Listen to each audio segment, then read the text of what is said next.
Hello everyone, इस video में हम पिट्स इंडिया एक्ट के बारे में पढ़ेंगे। 1784 में आया था। पिट्स इंडिया एक्ट आने के क्या कारण थे, इसके लिए हमें थोड़ा सा रिवीजन करना पड़ेगा 1773 के रेगुलेटिंग एक्ट को। चलिए रिवाइज करते हैं। ईस्ट इंडिया कंपनी के द्वारा ऋण मांगे जाने पर ब्रिटिश सरकार ने 2 विधेयक पारित किए। हमने पढ़ा था कि ब्रिटिश सरकार ने 2 समितियां बनाई थी, एक थी सीक्रेट समिति या गुप्त समिति, दूसरी थी सेलेक्ट समिति। इन 2 समितियों ने 2 विधेयक पारित किए थे। पहले विधेयक में ये बताया गया कि ईस्ट इंडिया कंपनी को ब्रिटिश सरकार 14 लाख पाउंड का ऋण देगी, और दूसरे में ये बताया गया कि एक रेगुलेटिंग एक्ट 1773 आएगा जिसके अनुसार कंपनी पर अब ब्रिटिश सरकार का अधिकार या क्राउन का अधिकार होगा। गवर्नर जनरल कहा गया। अब उसकी पावर्स बढ़ा दी गई। गवर्नर जनरल के अधीन बम्बई और मद्रास प्रेसिडेंसी को भी कर दिया गया, मतलब उनके लिए कानून बनाने का अधिकार भी गवर्नर जनरल को दे दिया गया। सर्वोच्च न्यायालय की स्थापना की गई। एक्ट आया था 1773 में, लेकिन सर्वोच्च न्यायालय की स्थापना हुई थी 1774 में। ये डेट याद रखिए। निजी व्यापार की पूरी तरह से रोक लगा दी गई, मतलब कंपनी के अधिकारी अब अपना कोई पर्सनल वर्क या पर्सनल कोई बिजनेस नहीं चला सकते, उनको सिर्फ कंपनी के लिए ही काम करना होगा। अब ऐसा क्या हुआ जो एक पिट्स इंडिया एक्ट आने की ज़रूरत पड़ गई। इससे पहले वाले वीडियो में हमने पढ़ा था कि एक एक्ट ऑफ सेटलमेंट आया था 1781 में। वो एक्ट ऑफ सेटलमेंट इसलिए आया था क्योंकि गवर्नर जनरल जब कोई कानून बनाते थे तो सुप्रीम कोर्ट के साथ उनका कई टॉपिक्स पे कन्फ्लिक्ट हो जाता था, विवाद हो जाता था, मतलब वो दोनों आपस में किसी भी एक कानून पर सहमत नहीं होते थे। जिस विवाद को निपटाने के लिए एक्ट ऑफ सेटलमेंट 1781 आया था, लेकिन इस एक्ट में सिर्फ गवर्नर जनरल और सुप्रीम कोर्ट से रिलेटेड टॉपिक्स पर ही बात की गई थी। आगे ऐसा कुछ हुआ जिसकी वजह से एक और एक्ट पास करना पड़ा। देखते हैं वो रीजंस क्या थे। 1773 के रेगुलेटिंग एक्ट में वॉरेन हेस्टिंग को भारत का गवर्नर जनरल बनाकर भेजा गया था। 1781-82 में इंग्लैंड की संसद ने सोचा कि वॉरेन हेस्टिंग को वापस बुला लिया जाए, लेकिन कंपनी ने ऐसा नहीं करने दिया। ब्रिटिश सरकार को यह अंदाज़ा हो गया था कि अब कंट्रोल जो है वो उनके हाथ में अभी तक पूरी तरीके से नहीं आया है, मतलब हम किसी अधिकारी को वापस बुलाना चाहते हैं तो ये जो कोर्ट ऑफ डायरेक्टर्स हैं, ये संचालक जो हैं, ये हमें नहीं बुलाने दे रहे। इसके लिए अब कुछ ना कुछ ऐसा करना पड़ेगा, कुछ कानून ऐसे बनाने पड़ेंगे जिससे कंपनी का पूरा अधिकार कंपनी का क्राउन का पूरा अधिकार कंपनी पर हो जाए। प्रधानमंत्री यंग पिट ने एक विधेयक प्रस्तुत किया। इसी विधेयक को हम 1784 का पिट्स इंडिया एक्ट कहते हैं। इस अधिनियम में क्या क्या धाराएं थी देखते हैं। कंपनी ने 6 सदस्य की एक बोर्ड बनाया, या एक बोर्ड ऑफ कंट्रोल कहिए, बोर्ड ऑफ कंट्रोल बनाया, जिसमें 6 सदस्य हुआ करते थे। इसमें पहले सदस्य थे सेक्रेटरी ऑफ स्टेट। ये क्राउन के या ब्रिटिश सरकार के कैबिनेट मिनिस्टर थे, कैबिनेट मंत्री हुआ करते थे। दूसरे थे वित्त मंत्री।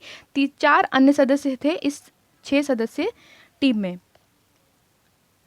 अधिनियम की धाराओं में और देखिए आगे, संचालकों द्वारा भारत भेजे जाने वाले प्रस्तावित पत्र बोर्ड ऑफ कंट्रोल की अनुमति के बिना या उनके अनुमोदन के बिना भारत नहीं आ सकते थे। मतलब अब जो भी लेटर्स या जो भी कानून बनकर आएंगे संचालकों द्वारा, वो कौन पास करेगा?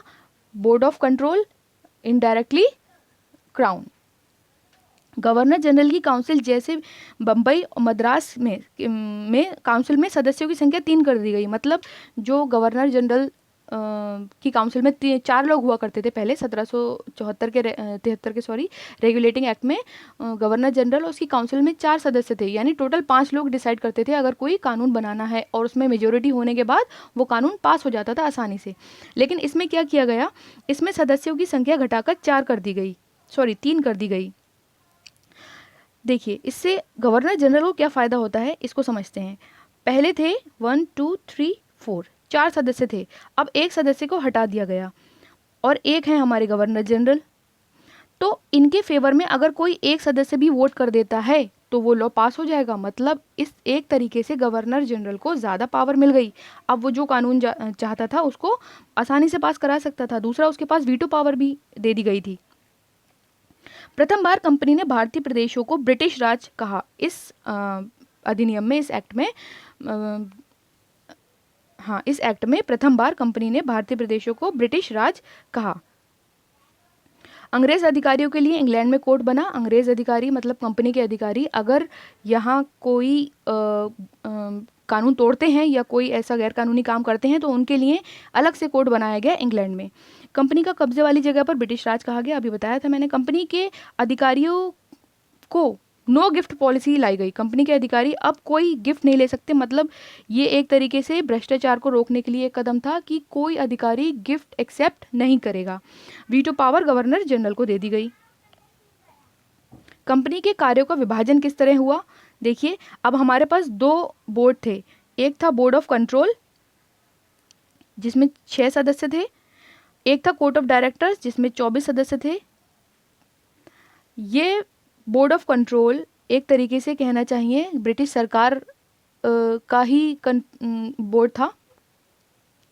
तो राजनीतिक और शासन संबंधी कार्य इन्हें दिए गए और व्यापारिक कार्य कोर्ट ऑफ डायरेक्टर्स को, मतलब कंपनी को सिर्फ व्यापार से रिलेटेड मामले देखने का अधिकार था उनके पास। ये अब जो था पॉलिटिकल और एडमिनिस्ट्रेटिव पावर जो बोर्ड ऑफ कंट्रोल को दी गई, मतलब कंपनी के ऊपर क्राउन का जो पावर था, वो क्राउन का जो कंट्रोल था वो बढ़ा दिया गया।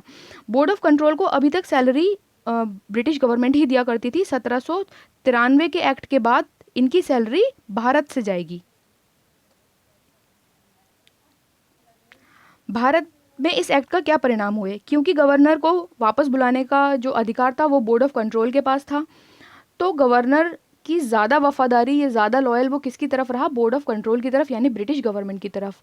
अब कोर्ट ऑफ डायरेक्टर की बात वो भले ही ना माने, लेकिन बोर्ड ऑफ कंट्रोल की बात ज़रूर मानता था और उनके आदेशों को ज़्यादा महत्व देता था। इससे ये एक जो कंट्रोल था, जो ब्रिटिश गवर्नमेंट चाहती थी कि हमारा कंट्रोल ज़्यादा रहे भारत में, तो ये इस एक्ट के द्वारा कर दिया गया।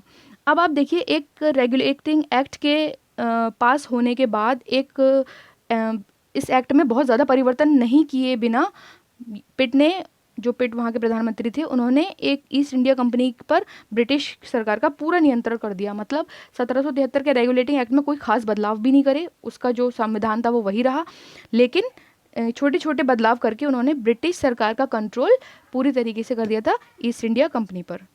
इससे रिलेटेड अगर कोई क्वेरी हो तो आप कमेंट बॉक्स में पूछ सकते हैं। तब तक के लिए have a nice day and study hard.